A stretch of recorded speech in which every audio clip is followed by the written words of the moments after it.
Danny, என்னடா பண்ற? ஏய் 1 மினிட்ரா, இருடா வரேன். டேய் டேய் டேய் டேய், சீக்கிரம் வாடா, செம்ம மேட்ரு இருக்குடா. என்னடா, என்ன மேட்ரு? அதான்டா இப்ப சொன்னியே, அதான். டேய் புரியலடா. டேய் லூசு பாயல, மேட்ரு படம்டா, நியூ வீடியோ வந்திருக்குடா, வாடா பார்க்கலாம். ஏய் அட்ரா அட்ரா அட்ரா, வாடா வாடா வாடா, சீக்கிரம் போடுறா. டேய் நானா போட மாட்டேன்னு சொல்றேன், நேரம் கிட்ட நேரத்துல நெட் வர தொந்தரவு பண்ணிட்டு இருக்கு, லோட் ஆயிட்டே இருக்குடா. இந்த மாதிரி நேரத்தில் தான்டா டேட்டா காலி பண்ணிட்டு வந்திருப்பேன். சரி, என் ஹாட்ஸ்பாட்ல கனெக்ட் பண்ணு, சீக்கிரம் போடு. அதை முதலே சொல்லலாம்ல, அறிவு கட்டவனே. ஹேய் கண்ட் ஆயிடுச்சுடா. தனியா இருக்குடா. டேய் சும்மா இருடா. ஏய் ஆக்ஷன் சீன்லாம் வருமாடா? அறிவு கட்டானே, இந்த படத்துல ஆக்ஷன் சீன்லாம் எப்படி வரும்? பாருடா, இங்க பாருடா, எப்படி எடுத்திருக்கான் பாருடா. ஏய் எனக்கு ஒரு மாதிரி ஷையா வருதுடா. ஏய் சும்மாடா, எனக்கு மட்டும் இல்லாம இருக்கு. ஐயோ, நைட்டு ட்ரீமுக்கு வர்த்தான படம். ஆமாடா ஆமா, கண்ணு முன்னாடியே நிக்குதுடா எல்லா சீன்ஸும். ஏய் நாளைக்கும் இதே மாதிரி ஒரு படத்தை பார்க்குறோம், ஜாலியா இருக்கிறோம். சரிடா, ஐயோ நான் கிளம்புறேன். ஹலோ ப்ரோ, நான் சஜு. நீங்க? Hi Saju, I am Danny. ஏய் டானி. சஜு என் ஃப்ரெண்ட் தாமு, நல்லா படம் காமிப்பான்.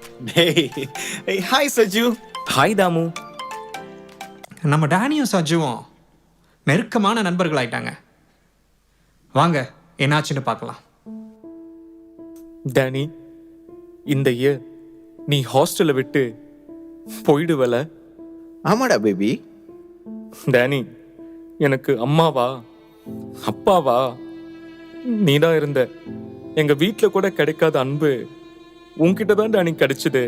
எங்க வீட்டில் நான் என்ன பண்ணாலும் திட்டுவாங்க, ஆனா நீ என்னை பாசமா பார்த்துக்கிட்ட டேனி. எங்க வீட்டில் எவ்வளவு ஸ்ட்ரிக்டா இருப்பாங்க தெரியுமா? இங்க நிக்காத அங்க நிக்காத, ஒரு நியூஸ் பேப்பர் படிச்சா கூட ஏன் இவ்வளவு நேரம் படிக்கிற, போதும்னு சொல்லுவாங்க. ஆனா நீ என்ன ஒண்ணுமே சொல்ல மாட்ட டேனி. நீ இல்லாம நான் எப்படி இருப்பேன் டேனி? நீ இல்லாம என்னால வாழ முடியாது டேனி. Danny Danny. ஏய் ஏய் ஏய் சஜு, நீ என்னோட பேபிடா, அழாதடா, அழாத பேபி. டேனி, நீ இல்லாம என்னால வாழ முடியாது Danny. Danny, I'm in love with you, Danny. Please marry me, Danny. Please, please marry me, Danny. Please, please, Danny. Please. ஏய் சஜு, என்னடா சொல்ற? இதெல்லாம் எப்படி சாத்தியமாகும்? புரியல சஜு. இத நம்ம ஃபேமிலியில ஏத்துப்பாங்களா, இல்ல நம்ம சொசைட்டி தான் இதை ஏத்துக்குமா? டேனி, இது நம்ம லைஃப் டேனி. யார் அக்செப்ட் பண்ணா என்ன, யார் அக்செப்ட் பண்ணலனா என்ன? எத்தனை பேர் நம்மள மாதிரி ரிலேஷன்ஷிப்ல இருந்து மேரேஜ் பண்ணி சந்தோஷமா இருக்காங்க தெரியுமா? Saju, are you serious? Yes, Danny, I'm serious. Please, Danny, I love you. I love you. Please marry me, Danny. Please marry me. ஏய் சஜு, ஏய் என்னடா? ஓஹோ, சஜு எனக்கு ரொம்ப க்ளோஸ். இது சரியா தப்பான்னு கூட புரியல. அவனை என்னால ஹர்ட் பண்ண முடியல. பட் எனக்கு ரொம்ப குழப்பமா இருக்கே. ஐயோ, என்னால முடியல. இந்த சஜு வேற என்ன டார்ச்சர் பண்றான். எனக்கு என்ன பண்றதுன்னே தெரியலையே. இதுக்கு ஒரு தீர்வு இல்லையா? செப்டம்பர் 6, 2018 வருஷம் இந்திய சரித்திரத்தில் முக்கியமான ஒரு நாள். அந்த நாளிலே உலகத்தில் இருக்கிற மிகப்பெரிய ஜனத்தொகையாய் நிரம்பி இருக்கிற இந்திய தேசத்தில் ஒரு சட்டம் ஒன்று ரத்து செய்யப்பட்டது. 377 என்கிற ஐபிசி சட்டம், which punishes unnatural sex. தவறான உறவு, ஆண் ஆணோடு வைத்திருக்கிற, பெண் பெண்ணோடு வைத்திருக்கிற தவறான உணவை டீக்ரிமினலைஸ் பண்ணிருச்சு. அப்படிப்பட்டவங்க தப்பு செய்யலாம், தவறு கிடையாதுன்னு சொல்லி ஒரு பெண் தன்னையே திருமணம் பண்ணி கொண்டு நியூஸ் பேப்பர்லாம் அந்த பெண்ணுடைய போட்டோவை போட்டு இன்டர்வியூ எடுக்கிறாங்க.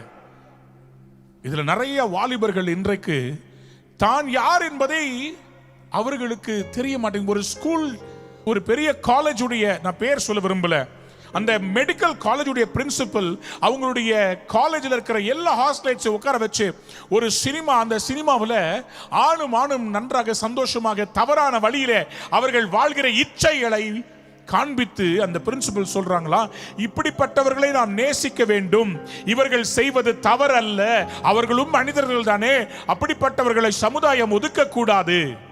ஆண்டவர் பாவிகளை நேசித்தார், பாவத்தை அல்ல. உங்களுக்கு தெரியுமா எத்தனை ஆண்கள் தங்களை பெண்களாக மாற்றி விபச்சார தொழிலில் ஈடுபடுகிறார்கள் தெரியுமா? நான் வசிக்கிற பகுதியினுடைய மெயின் ரோட்ல இருந்து சைடு ரோட்ல போகும்போது நிறைய கார் நிக்கப்பட்டு கொண்டிருக்கிறது. பக்கத்துல ஒரு சாஃப்ட்வேர் கம்பெனி இருக்குது. இரவிலே அங்கு வேலை முடித்து வெளியே வருகிற வாலிபர்களை இப்படிப்பட்டவர்கள் கூப்பிடுறாங்க, டேய் கல்யாணம் பண்ணிட்டு என்னடா பண்ண போற, கல்யாணத்துக்கு முன்னாடி ஒத்திகை பார்த்துக்கிட வாடான்னு கூப்பிடுறாங்க.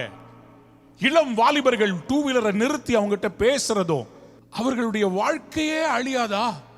வேதம் சொல்கிறது, கொரிந்தியருக்கு எழுதப்பட்ட நிருபத்திலே, வேசியோடு இசைந்திருக்கிறவன் அவரோடு ஒரே ஆவியாய் இருப்பான். When a man commits a sexual sin with a boy or a girl, he is one with him or her. It becomes a tie. ஆண்டவர் மனிதனை உருவாக்கி மனுஷியோடு இணைத்தது உடன்படிக்கை, covenant. This is not covenant, this is a sin. LGBT உடைய pride work, அதாவது பாவத்தை பெருமை என்று கருதுகிறோம் என்று சொல்லி இப்பொழுது நடக்க ஆரம்பித்திருக்கிறார். வெளிநாட்டில் அல்ல, தமிழ்நாட்டிலே இங்கொன்றும் அங்கொன்றுமா இருந்தது. சமீபத்தில் 5000 வாலிபர்கள் எல்லா காலேஜில் இருந்தும் வந்தாங்க. இந்தியா முழுவதும் இருக்கிற பெரிய பெரிய பட்டணங்கள்ல வாலிபர்கள் கல்லூரியிலிருந்து வெளியே வந்து நாங்க எப்படி வேணா வாழுவோம், எங்களை கேட்கறதுக்கு யாரும் இல்லை என்று சொன்னார்கள். 2 ஆண்கள் ஒருவரை ஒருவர் வாயிலே முத்தம் செய்து கொள்கிறார்கள். பெண்கள் அரைக்குறையாய் நிர்வாணமாய் அவங்க நடனம் பண்ணி கொண்டிருக்கிறார்கள். இதையெல்லாம் நம்முடைய வீதிகளில் நடக்கிறது. தோமாவுடைய ரத்தம் சிந்திட இந்த சென்னை பட்டணத்தில் நடக்கிறது. And what are we doing? We are sitting and building our palatial churches. இது அட்ரஸ் பண்றதுக்கு சபைக்கு ஏன் தைரியம் இல்ல? அன்னைக்கு எலியா இத பார்த்திருந்தா சும்மா இருப்பாரா? ராஜா தவறு செய்யும் போது ஏரோதே நீ தவறு செய்கிறாய் என்று யோவான் ஸ்நானகன் சொன்னாரே, where are the John the Baptist? Where is the voice of the church which says sin is a sin? நமக்கெல்லாம் இப்போ பயந்தாங்கோலி கிறிஸ்தவம் ஆயிருச்சு. நான், என் குடும்பம், என் சபை, என் சொத்து, என் டினாமினேஷன், இதுல தான் இன்னைக்கு நிறைய பேருக்கு இஷ்டம். பதவி, பெருமை, பெயருக்கு முன்னாடி போடுறது, இதுதான் இன்னைக்கு எல்லாரும் தேடுறாங்க. Who is standing for God? இயேசுவுக்காக யார் இப்படிப்பட்டவங்களுக்கு தைரியமா சொல்ல முடியும்? கிறிஸ்தவம் என்பது எல்லாத்தையும் பார்த்து அமைதலா போகிற ஒரு மார்க்கம் அல்ல. பாவத்தை சுட்டி காட்ட வேண்டியது சபையினுடைய பொறுப்பு. விரியன் பாம்பு குட்டிகளே, தைரியமாய் அழைத்தார். வெள்ளை அடிக்கப்பட்ட கல்லறைகளே, தைரியமாக பேசினார்கள் தீர்க்கதரிசிகள். They were not scared about anyone. நாம் செபிக்க போகிறோம். இப்படிப்பட்ட ஆத்தும முடிப்புகளிலே, பரிசுத்த குலைச்சலாக்குகிற இடங்களிலே போய் வாலிபர்கள் சிக்கிக்கொண்டு அதிலிருந்து வெளியே வர முடியாமல் தவிக்கிறார்கள். கிறிஸ்தவ வாலிபர்கள் உட்பட. திருமணமாகி இன்றைக்கு இளம் வாலிபர்களுக்கு குழந்தை பெறுவதில்லை. அதனாலதான் நிறைய இடத்துல குழந்தைகள் பெறுவதற்கான ஹாஸ்பிட்டல்கள் ஏராளமாகிவிட்டது. Why? Because in their youth they are sinning against God. சுய இன்ப பழக்கம். ஹாஸ்டல்ஸ்ல ஒரு ஹாஸ்டல் வார்டனேட்டர் சொன்னாங்க, பாஸ்டர் சொல்றதுக்கே வெக்கமா இருக்குது, ஹாஸ்டலுக்கு பின்னாடி நிறைய காண்டம்ஸ் கிடக்குது பாஸ்டர். கேர்ள்ஸ் ஹாஸ்டலுக்கு பின்னாடி எப்படிங்க காண்டம்ஸ் வர முடியும்? பரிசுத்த குலைச்சல் கிறிஸ்தவ கல்லூரிகள்ல எப்படியா நடக்க முடியும்? Why are we quiet about that? நம்ம தைரியமா சொல்ல வேண்டாமா? இந்த தேசம் பரிசுத்தப்பட வேண்டும். விபச்சாரம் ஒரு பாவம், வேசித்தனம் ஒரு பாவம், திருமணத்துக்கு முன்பாக நடக்கிற அந்த ஃபார்னிகேஷன் ஒரு பாவம். அது ஒரு ஆத்தும முடிப்பை கொண்டு வரும். அப்படி ஃபார்ம் ஆயிருச்சுன்னா திருமணமான பிறகு உங்க மனசுல பயங்கரமான போராட்டம் வரும். அவனா இவனா, இவன் பக்கத்துல வரும்போது அவனுடைய ஞாபகம் வரும். எத்தனை பெண்களை நீ தொடுவா மகனே? நீ என்ன சகோதரியே, நீ என்ன யூஸ் பண்ணி தூக்கி போடுற பேப்பர் டவலா? மற்றவங்க சாப்பிட்டு வைக்கிற அந்த எச்ச பிளேட்ல சாப்பிடுவீங்களா? Will you do that? How can you allow another person to touch you without knowing? Love பண்றான்னா உன் மேல கை வைக்க இடம் கொடுத்துருவியா? ஹாஸ்டல்ல இருந்தா அதனால கை போடுவியா? ஃப்ரெண்ட்ஸ்னு சொல்லி கேர்ள்ஸ் மேல கை போடுற வாலிபர்களே, be careful. When you touch the opposite sex, you are touching fire. இப்படிப்பட்ட பாலியல் குற்றங்களிலே அநேகர் சிக்கிக்கொண்டு வெளியே வர முடியாமல் புழுங்கிக் கொண்டிருக்கிறார்கள். அவர்களுக்கு வேண்டும் ஒரு ஃப்ரீடம். எத்தனை பேர் ஆமென் சொல்ல விரும்புறீங்க? அதற்காக தான் இயேசு இந்த பூமிக்கு வந்தார். Whom the Son sets free shall be free indeed. இந்த பாவம் உங்களுடைய வாழ்க்கையில் இருந்தால் இங்க இருந்து நீங்க வெட்கப்பட்டு வெளியே ஓடுவதற்காக அல்ல. இயேசு இன்னைக்கும் அன்போடு கரங்களை நீட்டி கூப்பிடுறார். கெட்ட குமாரன் திருப்பி வந்தபோது அப்பா சொன்ன அந்த டயலாக் எனக்கு ரொம்ப பிடிச்சிருக்கு. என் மகன் மரித்து போனான், இப்பொழுதோ அவன் மறுபடி உயிரோடு வந்திருக்கிறான்.